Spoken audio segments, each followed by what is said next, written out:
to na ku yi haɗewa. Kamar yadda kuke son junan ku to babu tun rabewa. Soyayyar ku Allah ne ya haɗa babu mai rabawa. Makiyan ku sun sha kunya ba yadda su iyawa.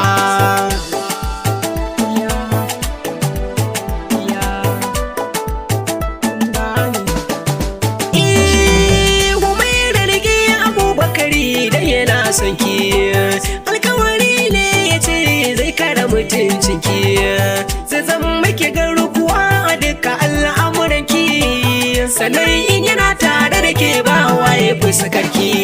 Tambari na masoya ne Aisha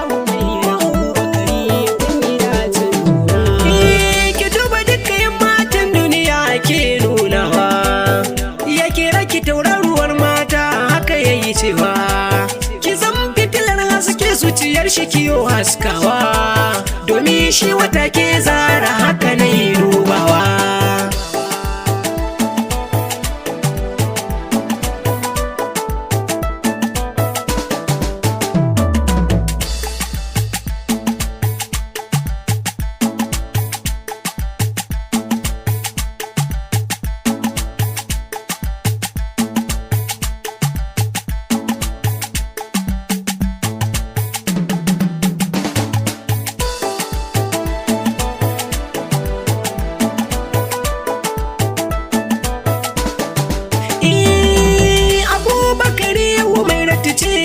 Kishinka na san ta kware diya ta gari za ta kula ka, koda a cikin ƙawayenta tana labarinka, to dan Allah ka rike ta karka yau kukawa.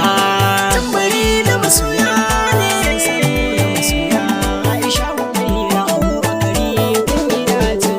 Aisha soyayya ta gaskiya to babatin cutarwa, ku damke amanar junanku kar ku yo sakewa, dan wasu na tsanna burin su gan ku kun rabewa, to ku daure ku ba su kunya ku yo darawa.